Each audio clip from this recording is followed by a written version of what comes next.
Hello friends, હોમિયા ફૂડમાં તમારું સ્વાગત છે। તો આજે આપણે ફટાફટ જ બની જાય એવી ઘઉંના સેવની મેગી બનાવીશું। મસાલા મેગી બનાવીશું, એ પણ ઘઉંની સેવની। આ રીતની ઘઉંની સેવ જે આવે છે, આપણે મીઠી સેવ બનાવીએ છીએ, એ જ ઘઉંની સેવની આપણે મસાલા મેગી બનાવીશું। તો ચાલો શરૂ કરીએ। તો મસાલા મેગી બનાવવા મેં અહીંયા કઢાઈમાં 1 ચમચી જેટલું તેલ એડ કરીશું। તેલ ગરમ થાય એટલે આપણે થોડી રાઈ એડ કરીશું ને રાઈ સાથે આપણે થોડું જીરું એડ કરીશું। રાઈ તતડી ગઈ છે। હવે એક મોટો કાંદો લીધો છે, એને આ રીતે કટ કર્યો છે, એ આપણે એડ કરી દઈશું। થોડો મોટો જ મેં કટ કર્યો છે, રફલી કટ કરેલો છે, આપણે એડ કરી દઈશું।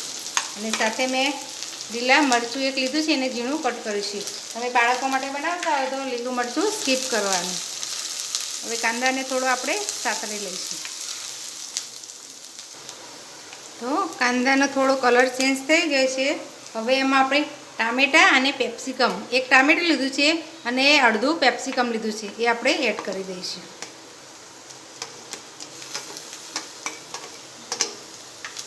એને પણ થોડું આપણે સોફ્ટ થવા દઈશું। તો ટામેટાં અને પેપ્સિકમ સોફ્ટ થોડા થઈ ગયા છે। આપણે ઓવરકુક નથી કરવાના, થોડા ક્રન્ચી જ રાખવાના છે। હવે આપણે મસાલા કરીશું। તો અડધી ચમચી આપણે ધાણા જીરું પાવડર એડ કરીશું। 5 ચમચી જેટલી હળદર એડ કરીશું। થોડું લાલ મરચું પાવડર એડ કરીશું। થોડો મેં કિચન કિંગ મસાલો લીધો છે, એ આપણે અડધી ચમચી જેટલો એડ કરીશું। હવે જે આ મેગી મસાલો આવે છે, એ મેં 1 પાઉચ લીધું છે, આપણે એડ કરી દઈશું। મેગી મસાલામાં થોડું મીઠું હોય છે, એટલે આપણે મીઠું સાચવીને એડ કરીશું। તો હવે આપણે થોડું મીઠું એડ કરીશું। તમારે પછી ટેસ્ટ એડજસ્ટ કરીને મીઠું એડ કરવાનું। આ રીતે થોડી મસાલા સાતળી લઈશું। હવે મેં વટાણા લીધા છે, બોઇલ કરેલા છે, એટલે હું લાસ્ટમાં એડ કરું છું। જો તમારે કાચા હોય તો તમારે પેપ્સિકમ ટામેટા એડ કરે એ વખતે એડ કરી દેવાના। હવે આપણે પાણી એડ કરીશું। આપણે પોણા કપ જેટલું પાણી લીધું છે। હવે પાણીને ઉકળવા દઈશું। તો સરસ પાણી ઉકળી ગયું છે। હવે આ રીતે આપણે સેવ એડ કરી દઈશું। આ રીતે આપણે આખી જ રાખશું, પછી એના મેળે જ થોડી પેલી નરમ થશે એટલે ભાગી જશે। આ રીતે આપણે થોડું પ્રેસ કરીશું એટલે ભાગી જશે। હવે થોડી વાર આ સેવોને આપણે સોફ્ટ થવા દઈશું, પછી આપણે ચલાવીશું। હવે આ રીતે આપણે હળવા હાથે ચલાવી લઈશું ને હવે 2 મિનિટ આપણે આ સેવો ચડે ત્યાં સુધી આપણે થવા દઈશું। ગેસ આપણે સ્લો જ રાખ્યો છે। હવે આ રીતે 2 મિનિટ આપણે થવા દઈશું।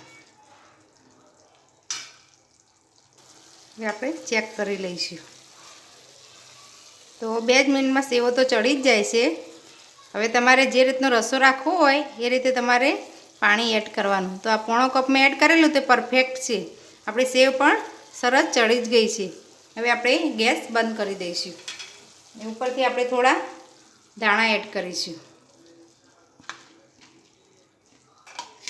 થોડા મિક્સ કરી લઈશું।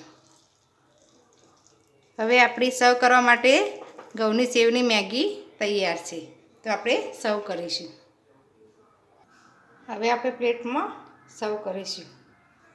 તો એટલી સરસ લાગે છે કે તમે બહારની મેગી લાવવાનું બંધ કરી દેશો અને આ રીતે ઘરે જ ઘઉંની સેવની મેગી બનાવશો।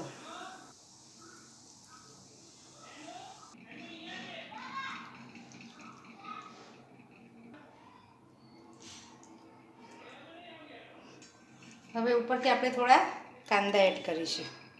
આ રીતે કાંદા એડ કરીશું તો ખાવાની પણ મજા પડશે અને દેખાવમાં પણ સરસ લાગશે।